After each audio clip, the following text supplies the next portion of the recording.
Okay, I have results to share with you already. You know this idea that I pitched before, 1,000 a week into Chinese tech.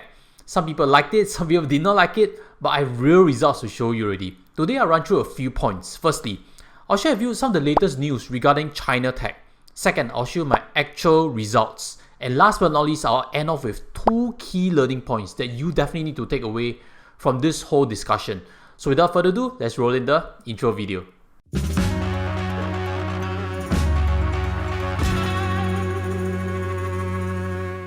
Hi guys, welcome back. Now let's start with some of the latest news regarding China tech. And you know the biggest names are Tencent, Alibaba, JD.com as well as Meituan.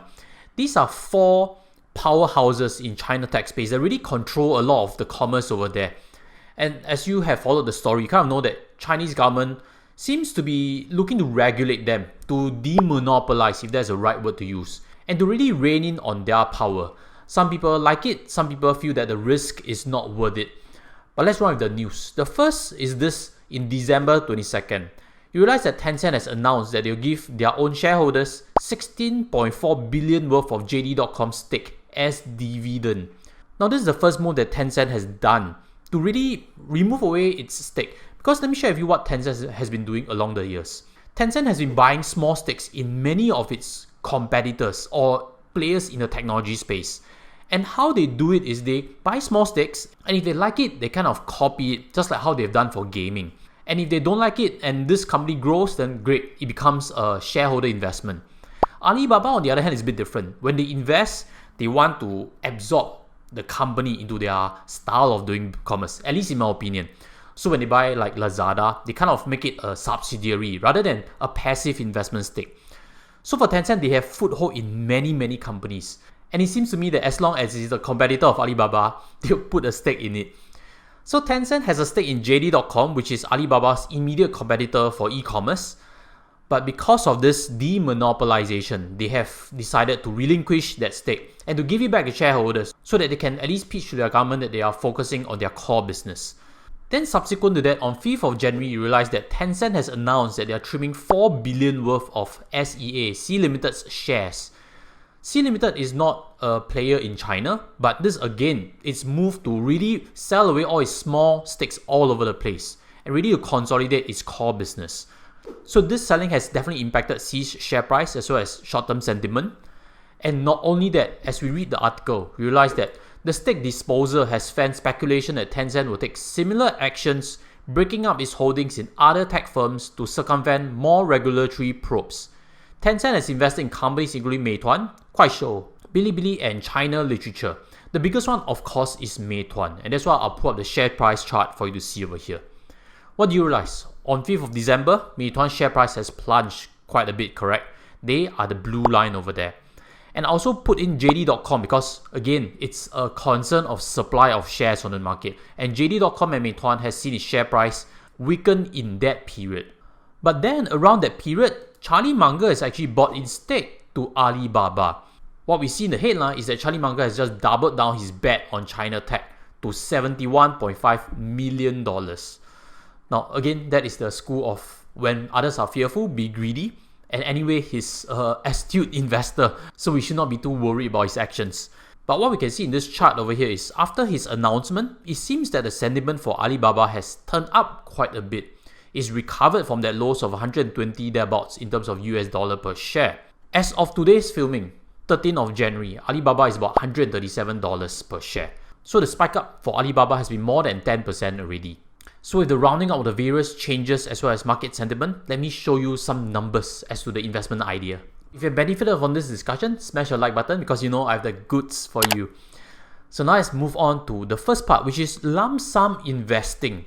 How would it look like if back in 13 December, I've decided to do lump sum investing into this distressed market? How will it look like? I use my holding in JPMorgan China A fund within my portfolio as a point of comparison. And that looked to be at a minus 14.58%, correct? And my idea at the time was this, if it reaches back to break even, there'll be a 15% gain thereabouts. But when I log in today, I see that it's actually at minus 21.68%. Now that seems to be a minus 7% drop, but actually if you look at the indicative share price which I've circled over there, We should also know that this share price, if we dig the price history, is actually dated on the 11th of January, which means that the 13th January price is not out yet. Do know that some unit trusts may not be valued on a day-to-day basis, or there is a time lag to when they are valued. So when you sell, it's actually on the day's price, but the reflection of the price will come out a day or two later only.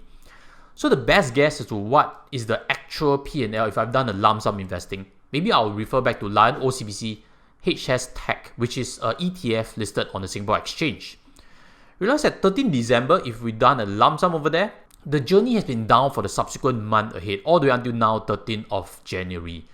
And we realize that net the loss is about 4%, thereabouts, and that's what I expect also from the unit trust fund JPMorgan China A. So now let's compare to the idea whereby I did a weekly dollar cost averaging. In any case, I'll leave the links to that tutorial at the end of this also. So do stay tuned for it. So what I suggested at that point of time is to execute 1,000 per week all the way for 50 weeks. That was my plan. Just in case this downturn take months and months to resolve, then never mind. Automate it, don't look at it.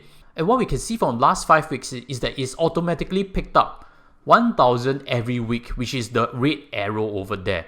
I'm using again the Lion-OCBC HS Tech to reflect roughly the time zone. The actual ETF that the SIFE China portfolio buys is not Lion-OCBC HS Tech, but the correlation should be pretty strong. So we can see that it's picked up quite a bit, especially in the end December period, correct, where things were really depressed. It did not require my attention, it was just an automated instruction to dollar cost average. And what I can show you now is the result. What we can see over here is 5,000 has been invested, correct? 1,000 per week. And then the current market value now is $5,098, which means a 2% gain thereabouts. But I don't quite understand what is the time-weighted return of minus 1.22%. If I cash out now, I believe it's $5,098, 2% gain. But that's still small amounts. The main part about this discussion is the theory portion. So I would like to focus back on the 5 arrows that we've indicated over there. When you see these arrows, you kind of think that, hey, this is a great idea to start. But again, the reason I did this execution is because I wanted to test this theory. In a bear market, is it good to do lump sum investing or just dollar cost average and not look at it too much? Because low can always go lower. And indeed, this has proven that if we are uncertain that we are at the bottom market, it's probably better to do a long-term, slow and steady approach. Of course, the biggest winner is the one that picked right at 5th of January where Tencent announced that they are selling other stakes in Chinese tech firms, correct? That would have been the absolute low, and that person probably is at a plus 10% gain. But when it comes to investing, you don't get to look at hindsight. And that's why I also believe paper trading is not too useful. It doesn't really review the pros and cons of how you approach your investing. So hopefully you have found some of the results here interesting. Let me round up the 2 key learning points. The first is that dollar cost averaging into a bear market seems to be working well already. And of course, this is a very short time frame and things might change along the way. So I'll give you an update in the subsequent months ahead, or if I've hit that 15% positive mark. So do smash your subscribe and stay tuned for it. Once it's ready, you will see that notification. The second key learning point is that what we see in terms of news is always a justification of share price movement. Let's flashback out on 5th of January. You realize now that that is the bottom, correct? Looking back on hindsight again. But all the news on 5th of January is scary. Tencent is selling all the stakes. Everything in China tech is blood. The plunge on the day is 3 to 4% and individual stocks probably saw 5 to 6% losses. Which means that if anyone trades on market news, it's actually a dangerous proposition. News is news. News will always be reporting what has happened. So if you look at your investment journey and maybe this is an epiphany, a light bulb that comes to your mind, hey, maybe I should change the way this approach. And again, if you agree, smash on the like button. With that, I'll sign off from this tutorial and invite you to a previous video if you haven't seen it already. How I'll be doing 1,000 per week into China tech. See this video, you'll time with this and smash or subscribe, and I'll see you in the next update. Take care and goodbye.